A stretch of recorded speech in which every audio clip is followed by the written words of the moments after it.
地呀，不要遮盖我的血，不要阻挡我的哀求。现今在天有我的见证，在上有我的中保。我的朋友讥诮我，我却向上帝眼泪汪汪。愿人得与上帝变白，如同人与朋友变白一样。因为再过几年，我必走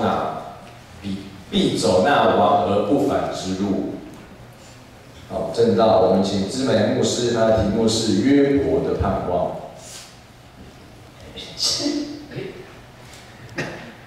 我的名字变改了，但是我还是我。好，在讲苦难之前，我们先来就是先笑一下，这样也不错。好，约伯记呢，在圣经里面其实是一个非常特殊的一个书卷，它整本书都在讲苦难这件事情。它用苦难来探讨生命的意义跟价值。那在苦难当中呢，我们会对上帝质疑，对信仰产生了疑惑。特别在苦难当中，我们会想，我所认识的上帝，我现在所经历的上帝，好像不是我之前认识的那个样子。上帝好像不一样了，上帝好像变得不一样了。所以从约伯记里面，我们看到约伯他的朋友在约伯就是碰到这么大的灾难的时候在第2章的后面会看到他朋友默默的陪伴他7天，跟他一样坐在那个灰烬里面陪伴他7天都不讲话，其实在这个时候，他的朋友还蛮展现出他们的节制跟智慧的。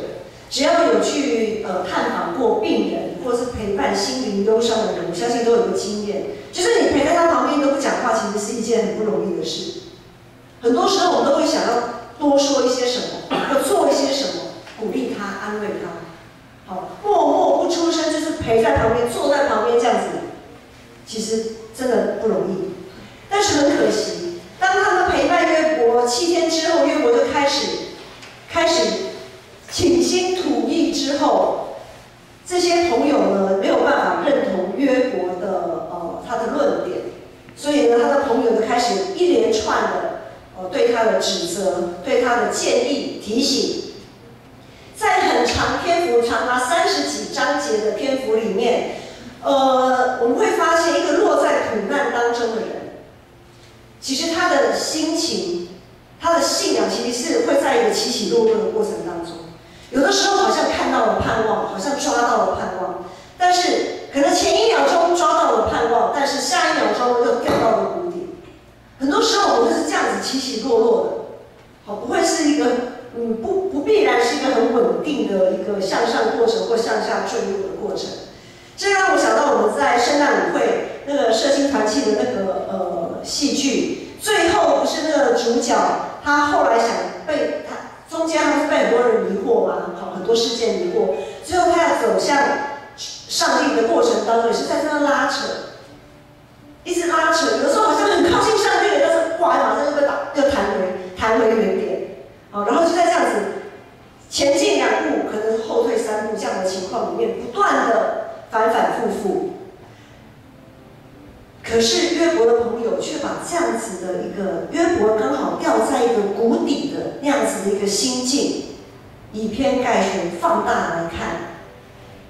他们把约伯那个时候、那个时间点的心情、那个心境放大来看，好像约伯整个人都是这个样子。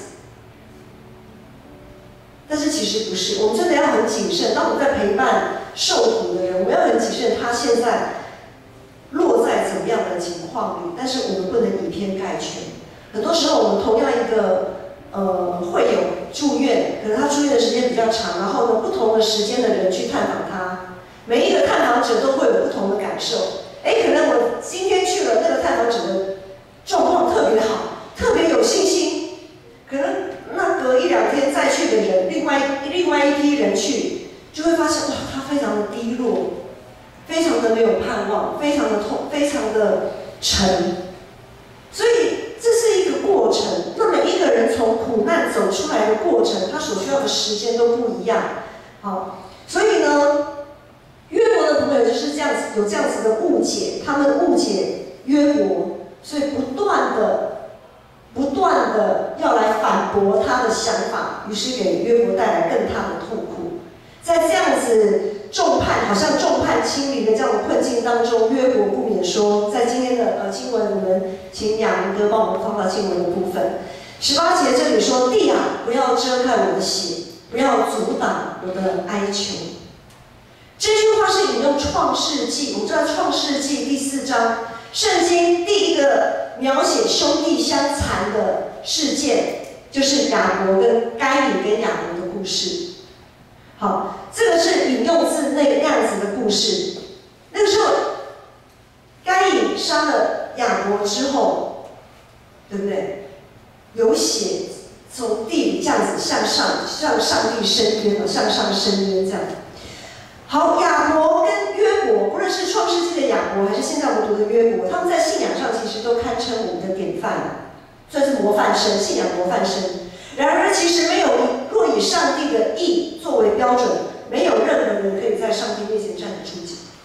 在诗篇143篇说：“在你面前，凡活着的人，没有一个是义的。”传道书第7章也说：“时常行善而不犯罪的人，没有，一个都没有，世上实在都没有。”罗马书也说：“没有一人，连一个都没有。”之前我们有提到，使徒保罗他说：“我们就像一台戏，要演给世人跟天使观看。”好，无论是亚伯还是约伯，好，甚至于是我们前阵子才庆祝的耶稣为我们降生的耶稣基督，上帝要我们在他们的人生的历程当中，上帝要我们在他们所经历的苦难当中看见什么？如果连亚伯或者是约伯这么敬虔的人都免不了要受苦，如果连上帝独生爱子耶稣基督，他就是为了要背负我们世人的罪而上十字架受难，这是他降世为人的一个最主要的目的。他的生就是走向十字架。如果连他们都这个样子，我们又凭着什么可以说我们可以免于苦难？我们又凭着什么可以说我们可以免除苦难？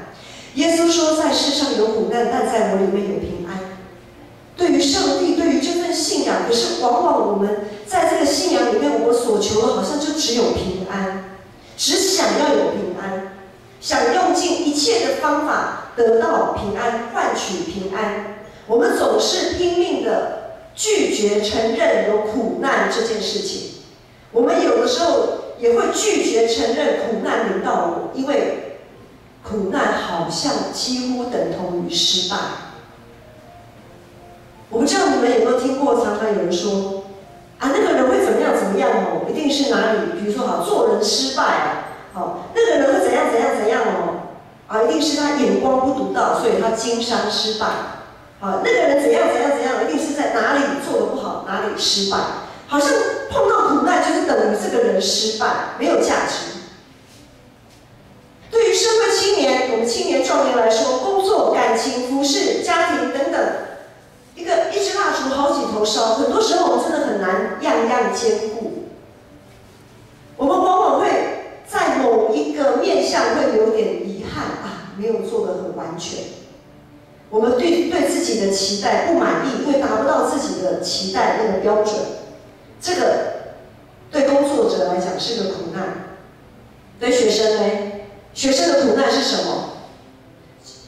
求学，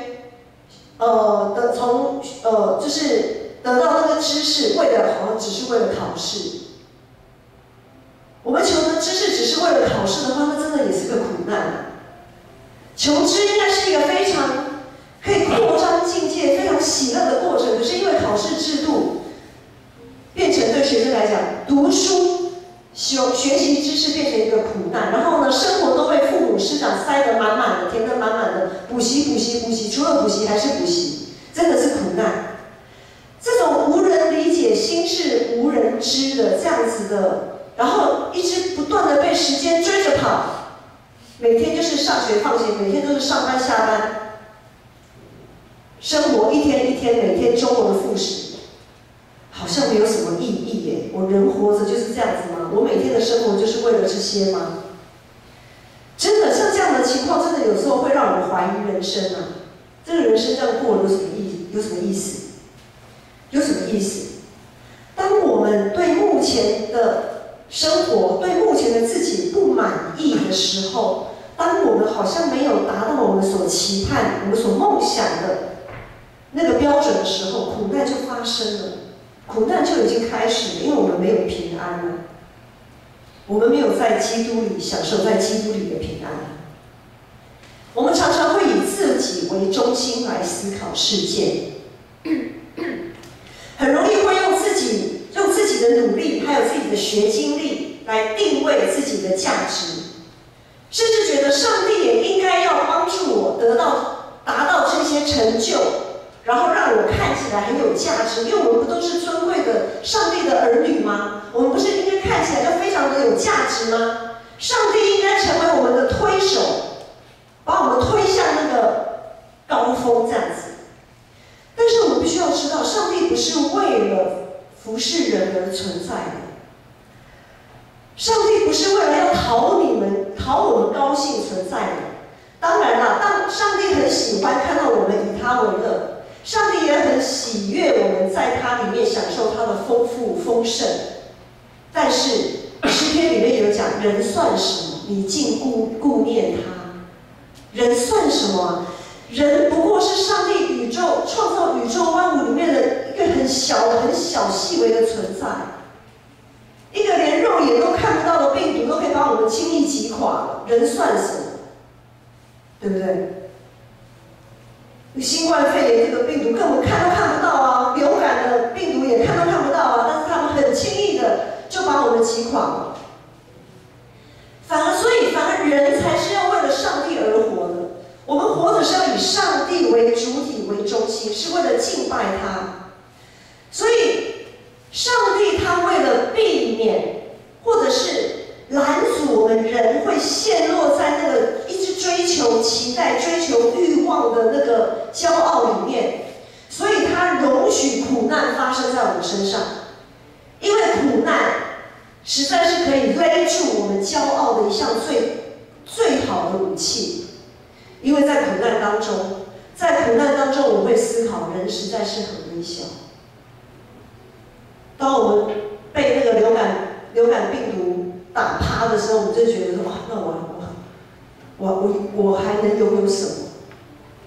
我不过就是躺在床上，每天这样子呼吸，然后可以起来勉强起来吃点东西，上个厕所，一天就是这样子，我还能做什么？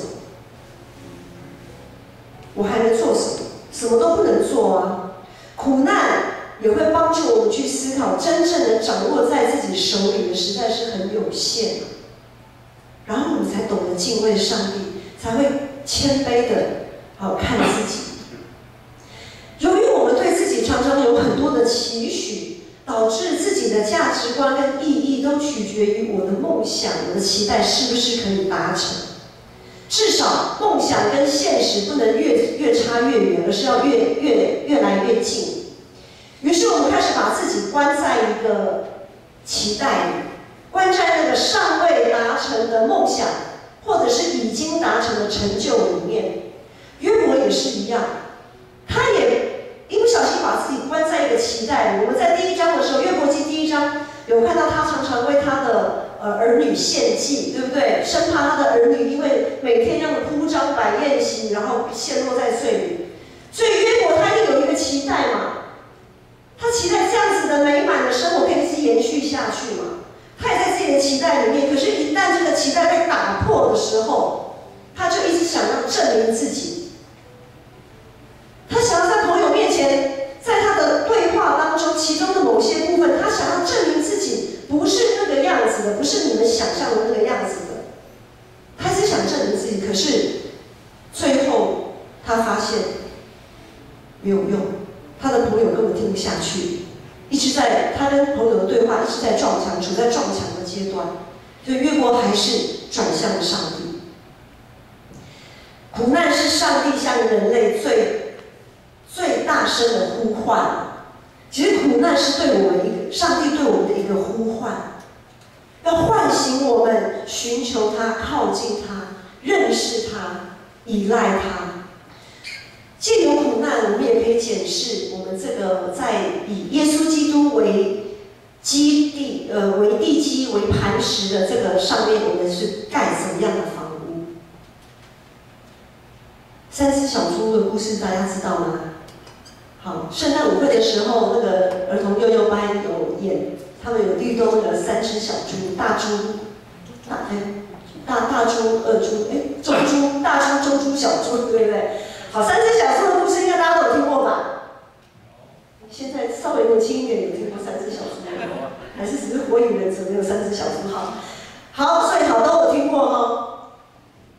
我们盖的，我们在耶稣基督这个磐石、这个地基上，我们盖的我们所建造的是怎么样的房子？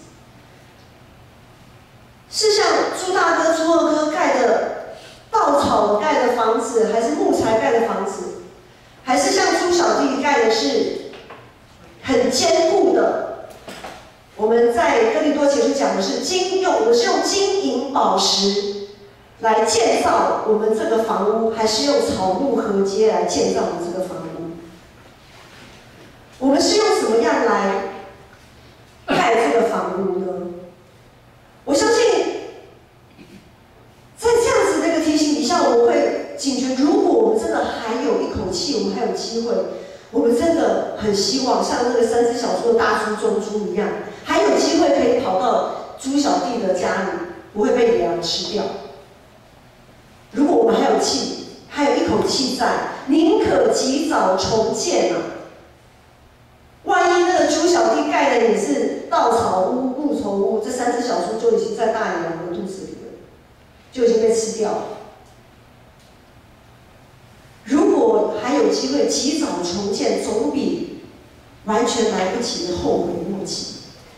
所以苦难这样子看来，苦难其实并不是一个所谓的最终的下场。苦难也不是人生的终结者，它反而是让我们可以重新建造一个更坚固的房子的一个契机。只是当我们把前面的不好的建筑打掉重练的时候，我们都知道整理房子、大扫除，或者是说我们在整修房子，把旧有的装潢啊什么都拆掉的时候，哇，那个景象真的是很可怕。可能有时候会觉得说，这个垃圾有这么多吗？可是当这些旧有的装潢都拆掉的时候，哇，吓死人了，超可怕，然后整个是灰头土脸的。难免在重建的时候，我们会把自己弄得灰头土脸。于是约伯在这里说，第19节、20节的经文说：现今在天有我的见证，在上有我的中保。我的朋友讥笑我，我却向上帝眼泪汪汪。这两句经文我们可以看到19节，在天有我的见证，仿佛约伯来到了上帝的，我们讲做法庭审判，他来到了一个审判台前，上帝就好像那个审判官是法庭的那个法官站在那，然后约伯将他的冤情、将他的案情上诉呈给那个法官。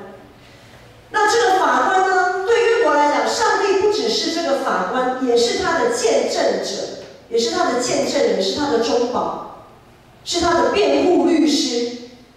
好，在法庭上，如果审判官就是法官他的观点跟辩护律师跟被告的观点是一样的时候，这个被告是不是很容易被获无罪释放？一定的嘛。我认同你的观点啊，无罪释放嘛，好，就是这样。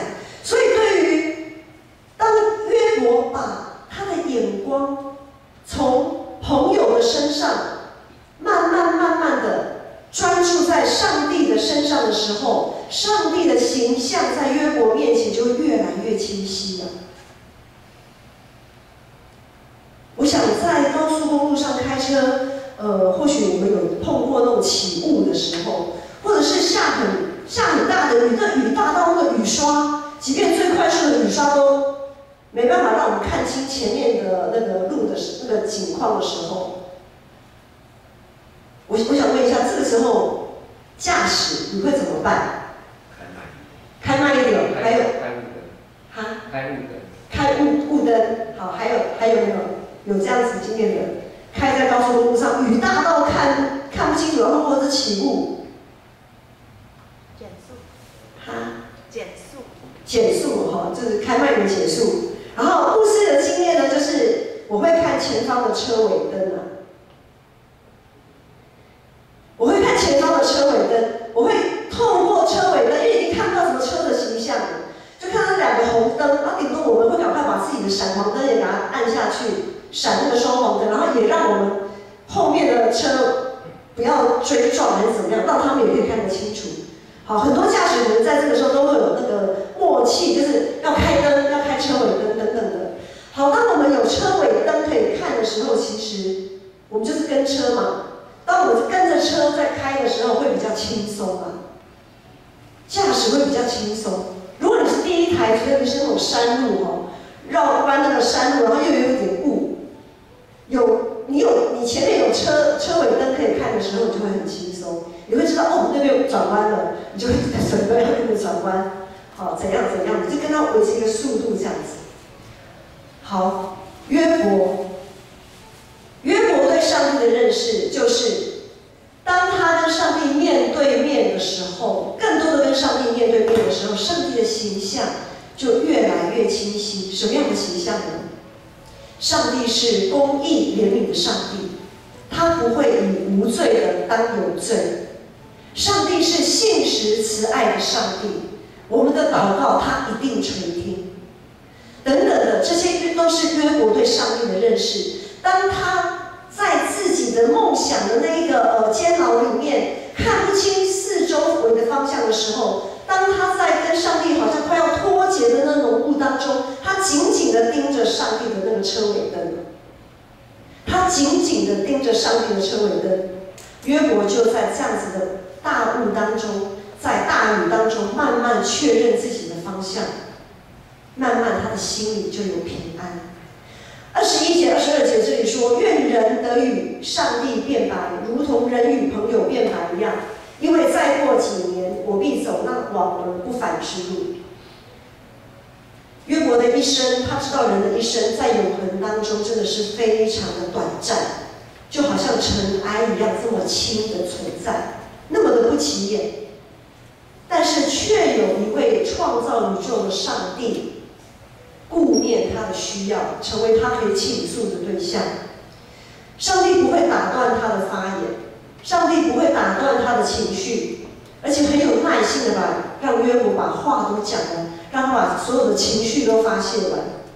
上帝之于约伯就好像朋友一样的存在，让约伯可以直言不讳，有什么就说什么，甚至可以跟上帝讨价还价。弟兄姐妹，上帝对你来说是个怎样的存在？他是一个可以让你发泄情绪的对象吗？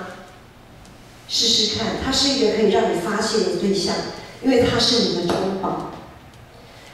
上帝对你而言是一个可以跟你讨价还价的对象吗？试试看，你在苦难当中，你可以试着跟上帝讨价还价。他是你的见证人。上帝对你而言是可以无话不谈的存在吗？我们要知道，耶稣是我们最好的朋友。耶稣是我们最好的朋友，是我们可以完全可以一无挂虑跟他倾诉的对象。认识上帝真的很重要。约伯在苦难当中，他之所以还能心存盼望，就是因为对上帝的认识。那我们呢？我们透过圣经，透过上帝的话语认识上帝。耶稣是道路、真理与生命。我们在耶稣基督的团契当中，在教会的团契当中，我们学习如何在生活中认识上帝。当我们越认识上帝，我们的盼望，当我们落在苦难当中的时候，我们的盼望就会越来越清晰，越来越明确，越来越有根据。失败苦难绝对不等于失败。你们现在不论经历了怎么样的苦难，不管你们的期待、你们的愿望还是怎么样的被否决了，没有达成，或者是破灭了、幻灭了，绝对不等于失败。在这个苦难当中，我们要更加坚定地看着上帝的车尾灯，不要像约伯的朋友一样迫不及待的要在苦难当中下定义，去找原因。不要像约伯的朋友一样一直否定苦难的存在，不要用苦难来否定一个人的价值。要知道，在苦难当中，我们看起来这个看似不起眼的瓦器，也有耶稣基督这个宝贝在我们里面。我们这个看起来很不起眼的瓦器，却有耶稣基督这个宝贝在我们里面，使我们在苦难当中仍然可以安然居住。生命的目的绝对不是在于磨除苦难，而是在苦难当中依然心存盼望。我们祷告的目的也不在于挪除苦难，而是能在基督里轻看这些苦难，在苦难当中可以得胜再得胜。我们一生的价值，我要再说一次，我们一生的价值不在于有没有苦难，而是在于我们有没有耶稣基督。我们一生的价值在于我们有没有耶稣。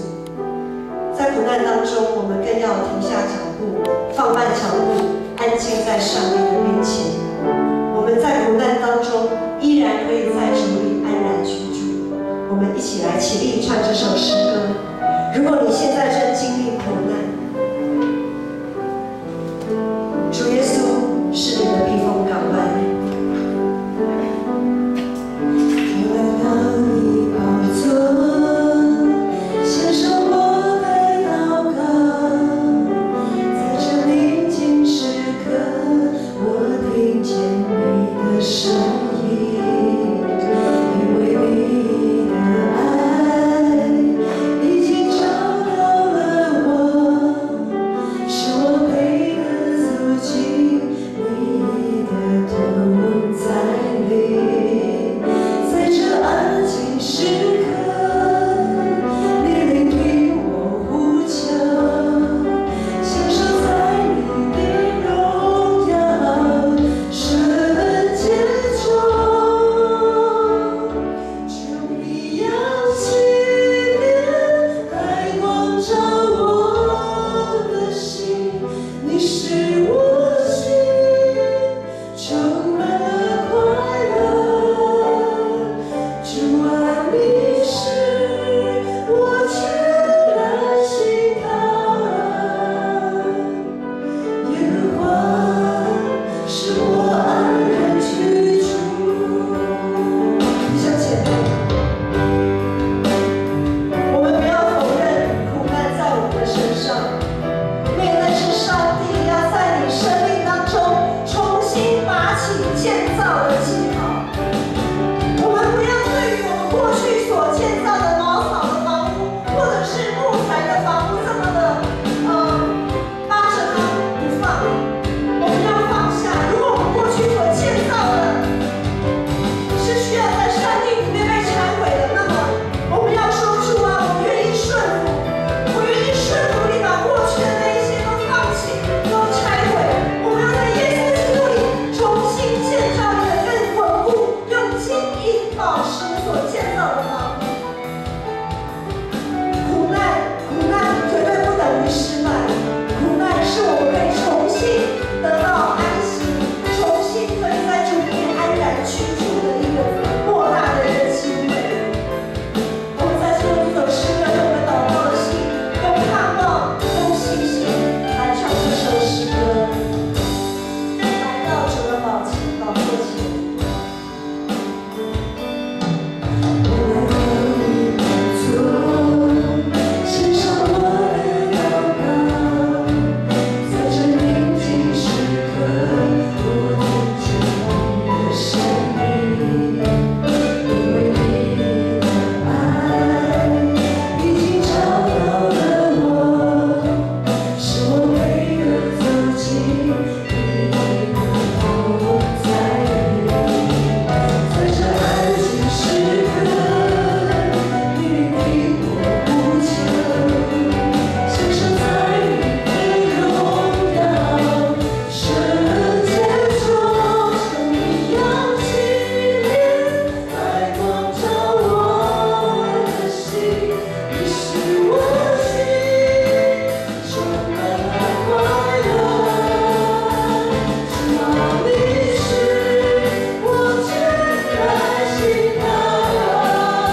当中，我们甚至否定了自己的价值与存在。